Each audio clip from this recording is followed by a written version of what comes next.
آج کی تقریب میں نے دو عقیدے پیش کر علامہ ہارون صاحب دو عقیدے پیش کروں گا، اور دونوں عقیدے بہت کم، یہ تو نہیں کہوں گا کہ بیان بھی نہیں ہوتے لیکن بہت کم، وہ دونوں عقیدے اگر پبلک کی سمجھ میں آ گئے تو یہ جلسہ آپ کا ان دونوں عقیدوں پر ہی کامیاب ہوگا،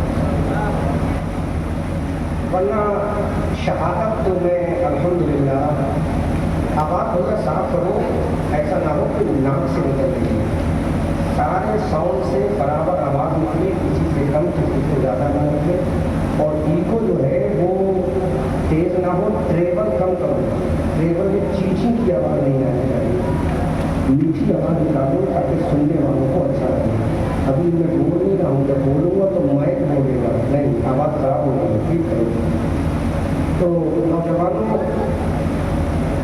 میں آج کی تقریب میں وہ عقیدے پیش کروں گا، اپنے عقیدے آواز سمجھ آ رہی ہے آپ کو؟ نہیں بیٹا آواز خراب ہو گئی، ٹھیک کو بند کرو، تم لوگ خراب کر دیا۔ وہ عقیدے پیش کروں گا، ان دو عقیدوں کو دیکھو، ایک کی آواز زیادہ آ رہی ہے، ایک کی کم آ رہی ہے، میں ڈاکٹر آپ ہی ہوں جو ہے آپ کو میں جب ادھر آؤ اور یہاں کھڑے ہو کر دیکھو کہ آواز ٹھیک آپ کو لگ رہی کہ آپ یہاں پر کھڑے ہو گئے۔ نوجوانوں، کربلا کے تعلق سے میں دو عقیدے بیان کروں گا، اب میں بول رہا ہوں آپ سنو، ایک سی آواز آ رہی ہے یا کسی کی کم کسی کی زیادہ آ رہی ہے؟ کسی کی کم کسی کی زیادہ آ رہی ہے؟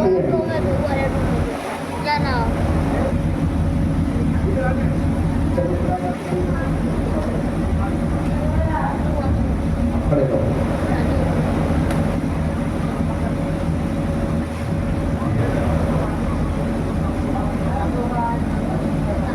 اب بتاؤ، ابھی بھی ویسی آ رہی ہے، بھاری نہیں ہونا چاہیے، آواز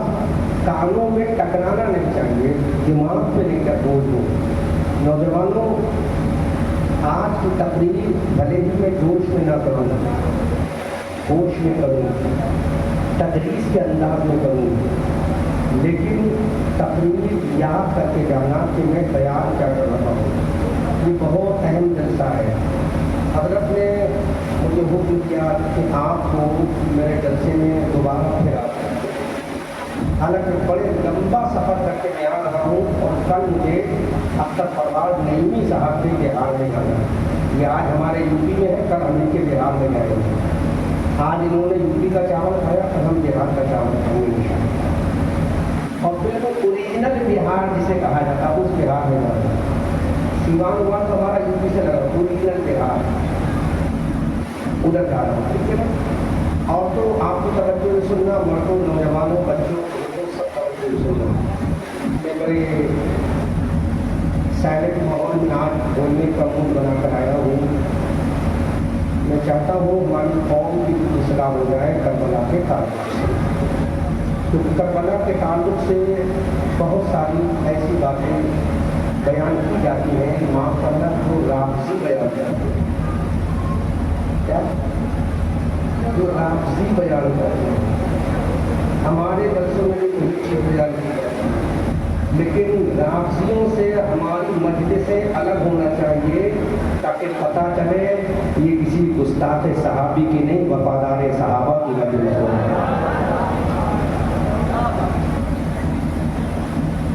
سمجھ آئے؟ اب میں سمجھ گیا، یہ میری تقریر سمجھ جائیں گے میں کیا کروں گا۔ اجازت ہے شروع کروں؟ گرمی آپ سے زیادہ میں بھاری کپڑا پہنا ہوں، آپ سے زیادہ یہ کپڑا جو میں پہنا ہوں، اگر مولانا مہتاب مجھے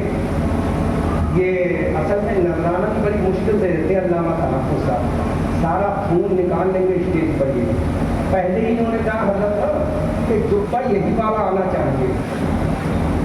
قاری مہتاب صاحب ان کے مدرسے کے جلسے کے پورے سب کچھ کہا یہی جبہ آنا چاہیے، ارے بھائی رحم کر دیتے ہم کرتے میں تکلیف کرتے تو کم سے کم 1 کلو کا جبے سے بچ جاتے۔ چلیے کہ محبتیں ہیں، ایسی محبتیں کرنے والے لوگ کم ہو، ورنہ آج کل لوگ حاصل نہ کریں،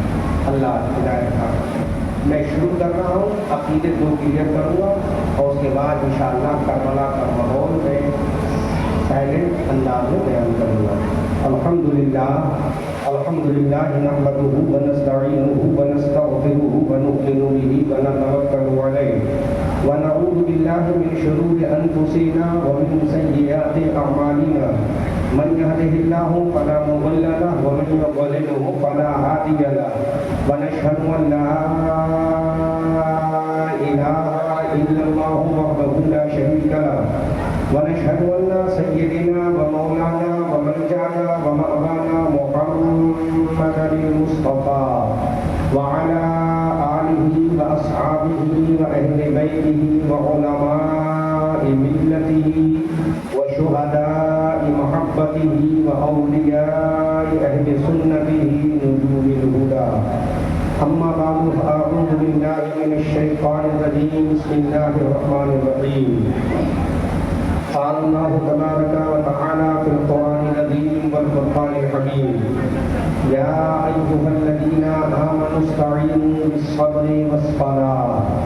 وقال الله تبارك وتعالى في القرآن العظيم والفرقان الحكيم في مقام آخر ولا تكونوا لمن يقتل في سبيل الله أموات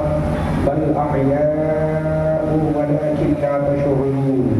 وقال النبي صلى الله تعالى عليه وسلم حسين مني وأنا من الحسين صدق الله مولانا العظيم وبلغنا رسوله النبي الأمين الكريم المعين المتين الرؤوف الرحيم ونحن على ذلك لمن الشاهدين والشاكرين والحمد لله رب العالمين آمنت بالله ما جاء به النبي صلى الله تعالى عليه وسلم قرآن ضلع الہ آباد کے سنی جہاد مسلمانوں، آج یہ ہم اور آپ سب سے پہلے اس 13 محرم الحرام کی شب میں ہجری 1447 کے شروعاتی دنوں میں عشاء کی نماز کے بعد رات کے اختتام کے حصے پر ہم اور آپ سب مل کر ہماری اور ساری کائنات کے مرکز حقیقت گنبد خضرا میں آرام فرمانے والے، لمبے لمبے ہاتھوں سے ہم غریبوں کو بھی عطا کرنے والے، اندھیری قبر کی کال کوٹری میں کام آنے والے، شفاعت کا مستحق جافزا،